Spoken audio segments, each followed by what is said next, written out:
Assalamualaikum warahmatullahi wabarakatuh. Perkenalkan, nama saya Cin Asisa Fitri dari SKA reguler dengan NIM 09011182025017. Pada kesempatan kali ini, saya akan membawakan satu materi tentang cyber ethic. Adapun beberapa hal pembahasan yang akan saya sampaikan. Yang pertama ada pengenalan cyber etik, yang kedua contoh pelanggaran cyber etik, yang ketiga undang-undang terkait pelanggaran cyber etik, dan yang keempat contoh kasus cyber etik. Yang pertama ada pengenalan cyber etik. Cyber etik terdiri dari dua kata, yaitu cyber dan etik. Cyber atau dunia maya merupakan tempat virtual yang dibuat untuk mempermudah pekerjaan manusia, serta tempat berinteraksi antara satu orang dengan orang lainnya yang berada di tempat yang berbeda. Sedangkan etika adalah suatu ilmu yang membahas tentang arti baik dan buruk, benar dan salah. Kemudian manusia menggunakan akal dan hati nuraninya untuk mencapai tujuan hidup yang baik dan benar sesuai dengan tujuan yang dikehendaki. Jadi, cyber etik merupakan aturan-aturan yang tersirat atau tidak tertulis yang ada ketika seseorang berinteraksi di dunia IT. Nilai-nilai ini yang telah disepakati bersama agar dipatuhi ketika berinteraksi antar pengguna teknologi, khususnya teknologi informasi. Menurut Dyson, ada 5 karakteristik dunia maya. Yang pertama, beroperasi secara virtual atau maya.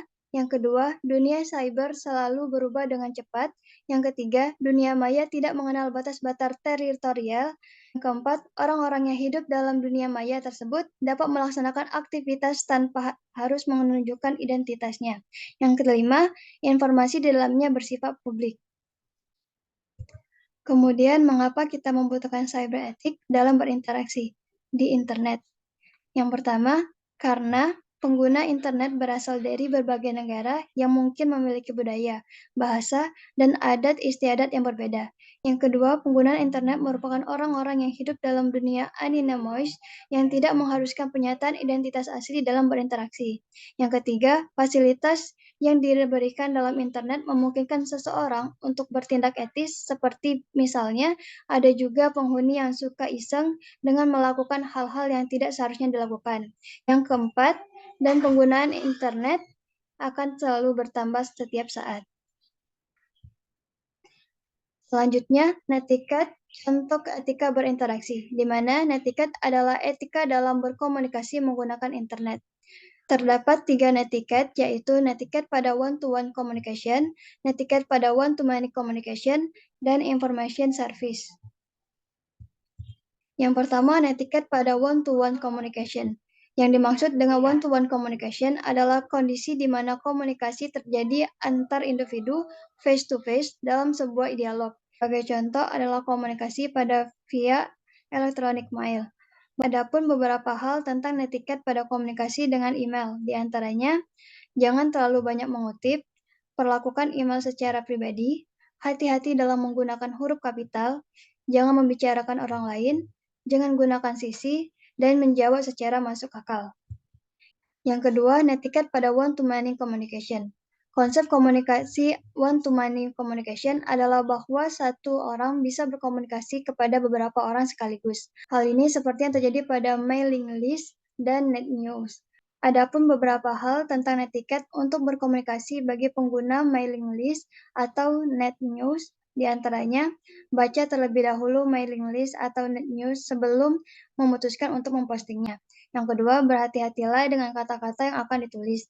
Yang ketiga, tidak boleh mengirim artikel yang berbau spooking atau pemalsuan dan forgery atau lelucon. Yang ketiga, ada netiquette pada information service. Pada perkembangan internet, diberikan fasilitas dan berbagai layanan baru yang disebut layanan informasi atau information service. Berbagai jenis layanan ini diantaranya seperti Cropper, Wise, World Wide Web atau WWW, Multi-User Dimension atau MODS, dan Multi-User Dimension which are Object-Oriented atau MOOS. Selanjutnya yaitu contoh pelanggaran cyber etik.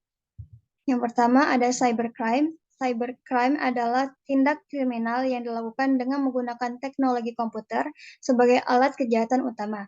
Cybercrime merupakan kejahatan yang memanfaatkan perkembangan teknologi komputer, khususnya internet. Yang kedua, penipuan. Penipuan dalam bentuk transaksi jual-beli barang dan jasa. Modus operandi penipu online ini pun dilakukan dengan berbagai cara. Ada yang menjual melalui milis, melalui forum, melalui iklan, dan test ad. Dengan mengaku berada di kota yang berbeda dengan calon targetnya, mereka memancing kelemahan dari para calon pembeli yang tidak sadar mereka sudah terjebak. Yang ketiga ada spyware, sesuai dengan namanya, spy yang berarti mata-mata dan ware yang berarti program. Maka spyware yang masuk dalam kategori malicious software ini memang dibuat agar bisa memata-matai komputer yang kita gunakan. Tentu saja sesuai dengan karakter dan sifat mata-mata, semua itu dilakukan tanpa melaporkan aktivitas yang terjadi pada PC tersebut pihak ketiga atau si pembuat spyware. Yang keempat, pelanggaran hak cipta. Kelihatannya sudah menjadi hal biasa bila seseorang mengcopy-paste artikel atau postingan milik orang lain tanpa memberi keterangan sumber. Padahal hal tersebut termasuk dalam pelanggaran hak cipta. Yang kelima, hacking. Hacking adalah teknik yang dilakukan oleh orang, hacker, cracker, penyusup atau penyerang untuk menyerang suatu sistem, jaringan, dan aplikasi dengan cara mengeksploitasi kelemahan dari hal-hal tersebut dengan maksud untuk mendapatkan hak akses data dan sistem. Beberapa orang melakukannya untuk bersenang-senang, adapun juga untuk demi keuntungan pribadi atau untuk bisnis dan mungkin untuk mendapatkan pengakuan. Yang keenam, pornografi dan sara. Dengan menggunakan internet, segala sesuatu yang ingin kita cari pasti akan kita temukan. Tidak terkecuali situs, gambar, video, dan lain sebagainya yang mengandung pornografi dan sara. Hal ini melanggar etika dalam menggunakan internet dan teknologi informasi. Pembahasan selanjutnya yaitu undang-undang terkait pelanggaran cyber etik. Pertama, pasal 27 ayat 1 yang berbunyi, setiap orang dengan sengaja dan tanpa hak mendistribusikan dan atau mentransmisikan dan atau membuat dapat diaksesnya informasi elektronik dan atau dokumen elektronik yang memiliki muatan yang melanggar kesusilaan. Yang kedua, pasal 27 ayat 2 yang berbunyi, setiap orang dengan sengaja dan tanpa hak mendistribusikan dan atau mentransmisikan dan atau membuat dapat diaksesnya informasi elektronik dan atau dokumen elektronik yang memiliki muatan perjudian. Yang ketiga, pasal 27 ayat 3 yang berbunyi, setiap orang dengan sengaja dan tanpa hak mendistribusikan dan atau mentransmisikan dan atau membuat dapat diaksesnya informasi elektronik dan atau dokumen elektronik yang memiliki muatan penghinaan dan atau pencemaran nama baik. Yang keempat, pasal 27 ayat 4 yang berbunyi, setiap orang dengan sengaja dan tanpa hak mendistribusikan dan atau mentransmisikan dan atau membuat dapat diaksesnya informasi elektronik dan atau dokumen elektronik yang memiliki muatan pemerasan dan atau pengancaman. Yang kelima, pasal 28 ayat 1 yang berbunyi, setiap orang dengan sengaja dan tanpa hak menyebarkan berita bohong dan menyesatkan yang mengakibatkan kerugian konsumen dalam transaksi elektronik. Yang keenam, pasal 28 ayat 2 yang berbunyi, setiap orang dengan sengaja dan tanpa hak menyebarkan informasi yang ditujukan untuk menimbulkan rasa kebencian atau permusuhan individu dan atau kelompok masyarakat tertentu berdasarkan atas suku, agama, ras, dan antar golongan atau sara. Yang ketujuh, pasal 29 yang berbunyi, setiap orang dengan sengaja dan tanpa hak mengirimkan informasi elektronik dan atau dokumen elektronik yang berisi ancaman kekerasan atau menakut-nakuti yang ditunjukkan secara pribadi. Yang kedelapan, pasal 30 ayat 1 yang berbunyi, setiap orang dengan sengaja dan tanpa hak atau melawan hukum mengakses komputer dan atau sistem elektronik milik orang lain dengan cara apapun. Yang kesembilan, pasal 30 ayat 2 yang berbunyi, setiap orang dengan sengaja dan tanpa hak atau melawan hukum mengakses komputer dan atau sistem elektronik dengan cara apapun dengan tujuan untuk memperoleh informasi elektronik dan atau dokumen elektronik. Yang ke-10, pasal 30 ayat 3 yang berbunyi, setiap orang dengan sengaja dan tanpa hak atau melawan hukum mengakses komputer dan atau sistem elektronik dengan cara apapun dengan melanggar, menerobos, melampaui, atau menjebol sistem pengamanan. Yang ke-11, Pasal 31 ayat 1 yang berbunyi, setiap orang dengan sengaja dan tanpa hak atau melawan hukum melakukan intersepsi atau penyadapan atas informasi elektronik dan atau dokumen elektronik dalam suatu komputer dan atau sistem elektronik tertentu milik orang lain. Yang ke-12, Pasal 31 ayat 2 yang berbunyi, setiap orang dengan sengaja dan tanpa hak atau melawan hukum melakukan intersepsi atas transmisi informasi elektronik dan atau dokumen elektronik yang tidak bersifat publik dari ke dan di dalam suatu komputer dan atau sistem elektronik tertentu milik orang lain, baik yang tidak menyebabkan perubahan apapun dan maupun yang menyebabkan adanya perubahan, penghilangan, dan atau penghentian informasi elektronik dan atau dokumen elektronik yang sedang ditransmisikan. Yang ke-13, Pasal 31 ayat 3 yang berbunyi, kecuali intersepsi sebagaimana dimaksud pada ayat 1 dan ayat 2, intersepsi yang dilakukan dalam rangka penegakan hukum atas permintaan kepolisian, kejaksaan, dan atau institusi penegak hukum lainnya yang ditetapkan berdasarkan undang-undang. Yang ke-14, Pasal 31 ayat 4 yang berbunyi, ketentuan lebih lanjut mengenai tata cara intersepsi sebagaimana dimaksud pada ayat 3 diatur dengan peraturan pemerintah. Yang ke-15, Pasal 32 ayat 1 yang berbunyi, setiap orang dengan sengaja dan tanpa hak atau melawan hukum dengan cara apapun mengubah, menambah, mengurangi, melakukan transmisi, menghilangkan, memindahkan, menyembunyikan suatu informasi elektronik dan atau dokumen elektronik milik orang lain atau milik publik. Yang ke-16, Pasal 32 ayat 2 yang berbunyi, setiap orang dengan sengaja dan tanpa hak atau melawan hukum dengan cara apapun, memindahkan atau mentransfer informasi elektronik dan atau dokumen elektronik kepada sistem elektronik orang lain yang tidak berhak. Yang ke-17, Pasal 32 ayat 3 yang berbunyi, terhadap perbuatan sebagaimana dimaksud pada ayat 1 yang mengakibatkan terbukanya suatu informasi elektronik dan atau dokumen elektronik yang bersifat rahasia menjadi dapat diakses oleh publik dengan keutuhan data yang tidak sebagaimana mestinya. Yang ke-18, Pasal 33 yang berbunyi, setiap orang dengan sengaja dan tanpa hak atau melawan hukum melakukan tindakan apapun yang berakibat terganggunya sistem elektronik dan atau mengakibatkan sistem elektronik menjadi tidak bekerja sebagaimana mestinya. Pembahasan selanjutnya, contoh kasus cyber ethic. Yang pertama, kasus cyber ethic di Indonesia. Kasus pertama, penggelapan uang bank. Pada tahun 1982, telah terjadi penggelapan uang di bank melalui komputer sebagaimana diberitakan Suara Pembaharuan, edisi 10 Januari 1991, tentang 2 orang mahasiswa yang membobol uang dari sebuah bank swasta di Jakarta sebanyak 372.100.000 dengan menggunakan sarana komputer. Perkembangan lebih lanjut dari teknologi komputer adalah berupa komputer network yang kemudian melahirkan suatu ruang komunikasi dan informasi global yang dikenal dengan internet. Pada kasus tersebut, kasus ini modusnya adalah murni kriminal. Kejahatan jenis ini biasanya menggunakan internet hanya sebagai sarana kejahatan. Penyelesaiannya, karena kejahatan ini termasuk penggelapan uang pada bank dengan menggunakan komputer sebagai alat melakukan kejahatan, sesuai dengan undang-undang yang ada di Indonesia, maka orang tersebut diancam dengan pasal 362 KUHP atau pasal 378 KUHP tergantung dari modus perbuatan yang dilakukannya. Bunyi pasal 362 KUHP, barang siapa dengan sengaja mengambil barang yang sepenuhnya atau sebagian milik orang lain dengan melawan hukum maka dihukum sebagai pencurian dengan ancaman pidana penjara paling lama 5 tahun atau denda paling banyak 900.000. Kasus kedua yaitu tentang carding.